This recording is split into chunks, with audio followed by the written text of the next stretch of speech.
Welcome to Wellness Tools Reconsidered, a conversation series exploring how proven wellness tools can become even more effective when paired with insight that reduces effort.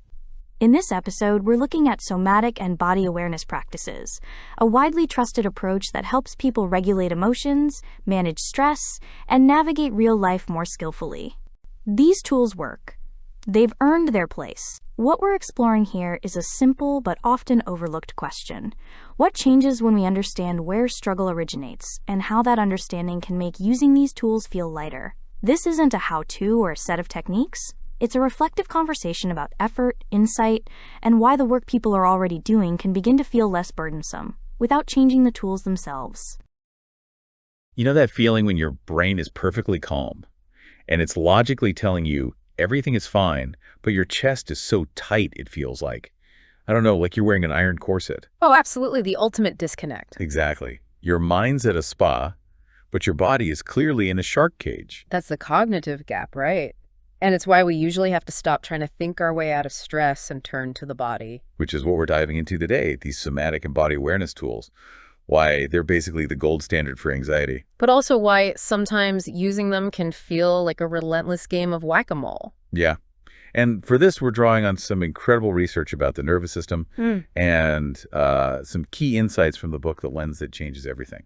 We really have to start with mechanics, because the reason these tools work so well comes down to just raw speed. It's all biology. It really is. We like to think our conscious mind is the captain of the ship, but biologically, it's the last to know anything.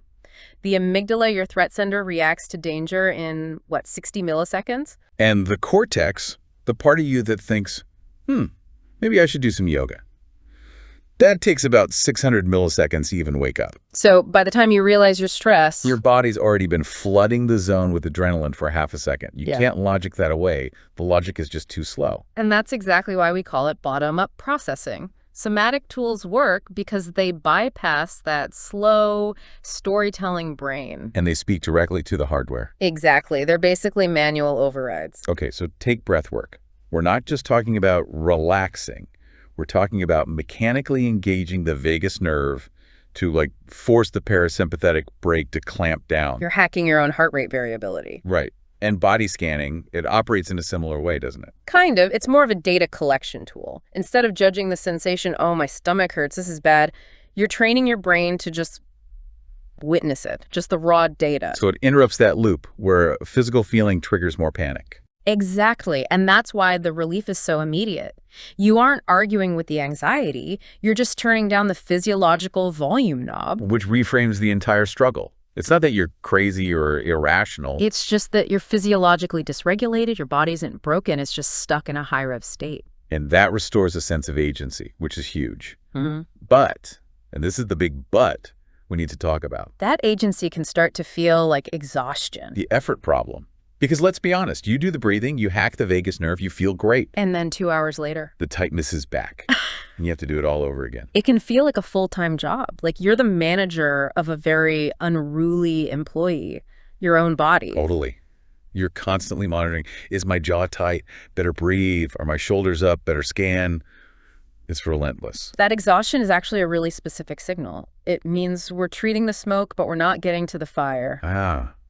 So somatic tools are incredible, but they are downstream. They are. They regulate the body as it is right now. They handle the immediate symptom, the dysregulation itself. But they don't necessarily address why this system pulled the fire alarm in the first place. Precisely. The body doesn't dysregulate for fun. It does it because, based on past data, it perceives a threat. And this is where that framework from The Lens That Changes Everything is so useful.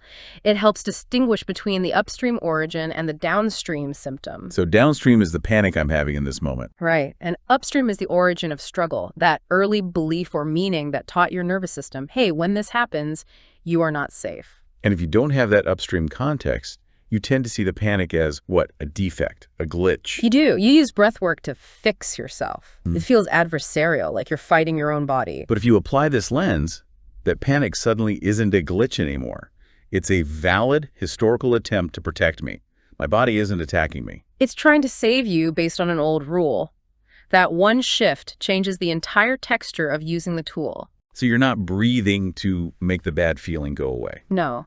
You're breathing to support a body that is working overtime to keep you safe. It moves from fixing to recognition.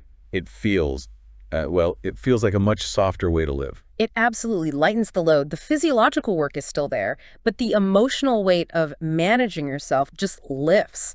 You're collaborating with your system, not controlling it. It's such a subtle shift, but it really changes everything. And for anyone who wants to explore that upstream idea more, the lens that changes everything is actually available for free through the Creative Humanity Alliance. We'll put the link in the notes. It's a great resource for getting that context behind the mechanics. So next time you do a body scan, maybe just try to notice. Are you trying to evict the sensation, or are you just listening to what it has to say? The tool is the same, but the relationship can be totally different. Thanks for diving in with us today. Take care. As we close, it's worth saying clearly, insight doesn't replace tools. What it changes is the relationship to them. When struggle is understood not as a personal failure, but as something that formed for understandable reasons, effort often softens. The tools you already trust begin to feel more supportive and less corrective. If you already use these practices, there's nothing new you need to adopt. This conversation is simply an invitation to see the work differently and to notice what changes when recognition replaces constant management.